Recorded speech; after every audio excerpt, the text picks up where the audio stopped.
ಎಲ್ಲರಿಗೂ ನಮಸ್ಕಾರ. ಮಾಹಿತಿ ಮನೆ ಕನ್ನಡ ಯೂಸ್ಫುಲ್ ಟಿಪ್ಸ್ ಚಾನೆಲ್ಗೆ ನಿಮ್ಮೆಲ್ಲರಿಗೂ ಸ್ವಾಗತ.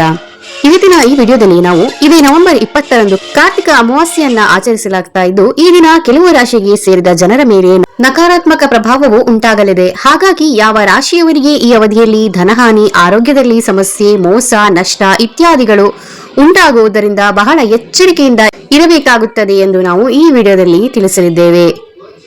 ಜ್ಯೋತಿಷ್ಯ ಶಾಸ್ತ್ರದ ಪ್ರಕಾರ ಅಮಾವಾಸ್ಯೆಯ ದಿನ ಕೆಟ್ಟ ಮತ್ತು ನಕಾರಾತ್ಮಕ ಶಕ್ತಿಯ ಪ್ರಭಾವ ಹೆಚ್ಚಾಗಿರುವುದು ಎಂದು ಹೇಳಲಾಗುತ್ತದೆ. ಹಾಗಾಗಿಯೇ ಅಮಾವಾಸ್ಯೆಯ ರಾತ್ರಿ ಜನರು ಬೇರೆಯವರಿಗೆ ನಷ್ಟ ಉಂಟು ಮಾಡುವುದಕ್ಕಾಗಿ ತಂತ್ರ ಮಂತ್ರಗಳನ್ನ ಪ್ರಯೋಗಿಸುತ್ತಾರೆ ಎಂದು ಕೂಡ ಹೇಳಲಾಗುತ್ತದೆ. ಜ್ಯೋತಿಷ್ಯದ ಪ್ರಕಾರ ನವೆಂಬರ್ ತಿಂಗಳಲ್ಲಿ ಆಚರಿಸಲಾಗುವ ಕಾರ್ತಿಕ ಅಮಾವಾಸ್ಯೆಯಂದು 5 ರಾಶಿಗೆ ಸೇರಿದ ಜನರು ಬಹಳ ಎಚ್ಚರಿಕೆಯಿಂದ ಇರಬೇಕಾಗುತ್ತದೆ. ಇಲ್ಲದಿದ್ದರೆ ಮೋಸವನ್ನು ಹೊಂದಬೇಕಾದ ಪರಿಸ್ಥಿತಿ ಎದುರಾಗಬಹುದು. ಜೊತೆಗೆ ಆರೋಗ್ಯ ಸಮಸ್ಯೆಯು ನಿಮ್ಮ ಚಿಂತೆಗೆ ಕಾರಣವಾಗಬಹುದು. ಹಾಗೆ ಸಂಬಂಧಗಳಲ್ಲಿ ಬಿರುಕು ಸಹ ಎದುರಾಗುವ ಸಾಧ್ಯತೆ ಇದೆ. ಹಾಗಾಗಿ ಈ ಕಾರ್ತಿಕ ಅಮಾವಾಸ್ಯೆಯಂದು ಯಾವ ರಾಶಿಗೆ ಸೇರಿದ ಜನರು ಬಹಳ ಜೋಪಾನವಾಗಿರಬೇಕು ಎನ್ನುವುದರ ಬಗ್ಗೆ ಸಂಪೂರ್ಣ ಮಾಹಿತಿಯನ್ನ ಈ ವಿಡಿಯೋದಲ್ಲಿ ತಿಳಿದುಕೊಳ್ಳೋಣ. ಅದಕ್ಕೂ ಮುಂಚೆ ನೀವು ಇದೇ ಮೊದಲು ನಮ್ಮ ವಿಡಿಯೋಗಳನ್ನ ನೋಡ್ತಾ ಇದ್ರೆ ಚಾನೆಲ್ ಅನ್ನ ಇನ್ನೂ ಸಬ್ಸ್ಕ್ರೈಬ್ ಮಾಡ್ಕೊಂಡಿಲ್ಲ ಅಂದ್ರೆ ದಯವಿಟ್ಟು ಚಾನೆಲ್ ಅನ್ನ ಸಬ್ಸ್ಕ್ರೈಬ್ ಮಾಡ್ಕೊಳ್ಳಿ ಮತ್ತು ವಿಡಿಯೋ ಇಷ್ಟದಲ್ಲಿ ಒಂದು ಲೈಕ್ ಮಾಡೋದನ್ನ ಮರಿಬೇಡಿ. ಮೊದಲನೇದಾಗಿ ಮಿಥುನ ರಾಶಿ. ಜ್ಯೋತಿಷ್ಯ ಶಾಸ್ತ್ರದ ಪ್ರಕಾರ ಈ ಕಾರ್ತಿಕ ಅಮಾವಾಸ್ಯೆಯಂದು ಮಿಥುನ ರಾಶಿಗೆ ಸೇರಿದ ಜನರು ಬೇರೆ ವ್ಯಕ್ತಿಗಳೊಂದಿಗೆ ಯಾವುದಾದರೂ ವಿಚಾರಕ್ಕೆ ವಾದ ವಿವಾದ ಅಥವಾ ಜಗಳಕ್ಕೆ ಒಳಗಾಗುವ ಸಾಧ್ಯತೆಗಳು ಇವೆ.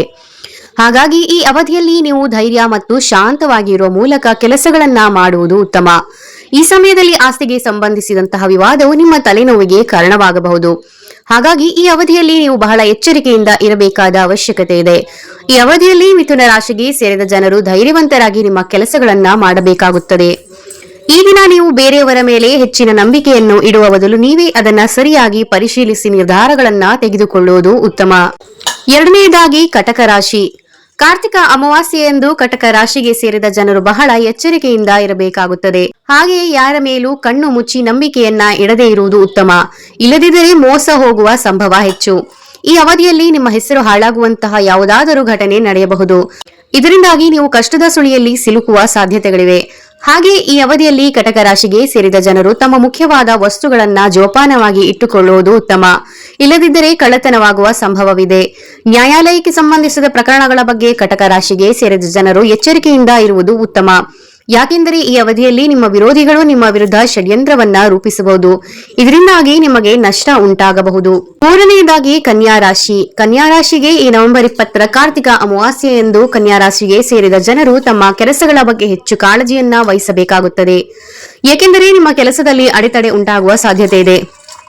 ಇದು ನಿಮ್ಮ ಕೆಲಸವನ್ನು ಹಾಳು ಮಾಡುವ ಸಾಧ್ಯತೆಗಳು ಹೆಚ್ಚು. ಹಾಗಾಗಿ ಬಹಳ ಎಚ್ಚರಿಕೆಯಿಂದ ಇರುವುದು ಉತ್ತಮ.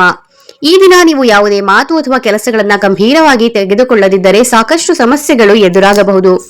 ಹಾಗೆ ಅವಸರದಲ್ಲಿ ಯಾವುದೇ ನಿರ್ಧಾರವನ್ನು ತೆಗೆದುಕೊಂಡರೆ ಸಮಸ್ಯೆ ಎದುರಾಗಬಹುದು. ಹಾಗೆ ಕೆಲಸಕ್ಕೆ ಸಂಬಂಧಿಸಿದಂತೆ ನಿಮಗೆ ಉನ್ನತ ಪದವಿ, ಪ್ರತಿಷ್ಠೆ ದೊರಕದೆಯೂ ಇರಬಹುದು. ನಿಮ್ಮ ಒತ್ತಡಕ್ಕೂ ಕಾರಣವಾಗಬಹುದು. ಈ ದಿನ ನಿಮಗೆ ವಿವಾಹಕ್ಕಾಗಿ ಉತ್ತಮ ಪ್ರಸ್ತಾಪವು ದೊರಕಬಹುದು. ಆದರೆ ಕನ್ಯಾ ರಾಶಿಗೆ ಸೇರಿದ ಜನರು ಸರಿಯಾಗಿ ಯೋಚಿಸಿ ಎಚ್ಚರಿಕೆಯಿಂದ ನಿರ್ಧಾರವನ್ನ ತೆಗೆದುಕೊಳ್ಳುವುದು ಉತ್ತಮ. ಇಲ್ಲದಿದ್ದರೆ ಮೋಸ ಉಂಟಾಗುವ ಸಂಭವ ಇದೆ. ನಾಲ್ಕನೆಯದಾಗಿ ವೃಶ್ಚಿಕ ರಾಶಿ. ವೃಶ್ಚಿಕ ರಾಶಿಗೆ ಸೇರಿದ ಜನರು ಈ ಕಾರ್ತಿಕ ಅಮಾವಾಸ್ಯೆಯಂದು ಸಾಕಷ್ಟು ಸವಾಲುಗಳನ್ನ ಎದುರಿಸಬೇಕಾಗಿ ಬರಬಹುದು. ಈ ಅವಧಿಯಲ್ಲಿ ನೀವು ಬೇರೆಯವರಿಗೆ ಅವಮಾನ ಮಾಡದೇ ಇರುವುದು ಉತ್ತಮ. ಇಲ್ಲದಿದ್ದರೆ ನಿಮ್ಮ ಕೆಲಸ ಹಾಳಾಗುವ ಸಾಧ್ಯತೆ ಹೆಚ್ಚು. ಪರಿಸ್ಥಿತಿ ಹದಗೆಡಬಹುದು. ಈ ದಿನ ಮನೆಯಲ್ಲಿ ಜಗಳದ ಸ್ಥಿತಿ ಉಂಟಾಗಬಹುದು. ಇದರಿಂದಾಗಿ ನೀವು ಸಾಕಷ್ಟು ಒತ್ತಡಕ್ಕೆ ಒಳಗಾಗುವಿರಿ. ಜೊತೆಗೆ ನಿಮ್ಮ ಮಾನಸಿಕ ಶಾಂತಿಯೂ ಹದಗೆಡಬಹುದು. ಈ ದಿನದಂದು ವೃಶ್ಚಿಕ ರಾಶಿಗೆ ಸೇರಿದ ಜನರು ಯಾವುದೇ ಕೆಲಸವನ್ನ ಮಾಡಿದರೂ ಅದು ಅಪೂರ್ಣಗೊಳ್ಳುವುದು ಅಥವಾ ನಿಮ್ಮ ಕಠಿಣ ಪರಿಶ್ರಮಕ್ಕೆ ತಕ್ಕಂತೆ ಪ್ರತಿಫಲ ದೊರಕದೇ ಇರಬಹುದು. ಕೊನೆಯದಾಗಿ 5ನೆಯ ರಾಶಿ ಮಕರ ರಾಶಿ. ಇದೇ ನವೆಂಬರ್ 20ರಂದು ಸಂಭವಿಸುತ್ತಾ ಇರುವ ಕಾರ್ತಿಕ ಅಮಾವಾಸ್ಯೆಯಂದು ಮಕರ ರಾಶಿಗೆ ಸೇರಿದ ಜನರು ಮಾನಸಿಕವಾಗಿ ಸಾಕಷ್ಟು ಏರಿಳಿತಗಳನ್ನ ಹೊಂದಬಹುದು. ನಿಮ್ಮ ಮನಸ್ಸಿನಲ್ಲಿ ಒತ್ತಡ ಹೆಚ್ಚಾಗುವ ಸಾಧ್ಯತೆ ಇದೆ. ಹಾಗೆ ನೀವು ಅಂದುಕೊಂಡ ಕೆಲಸ ಮಾಡಲು ಅಸಾಧ್ಯವಾಗಬಹುದು.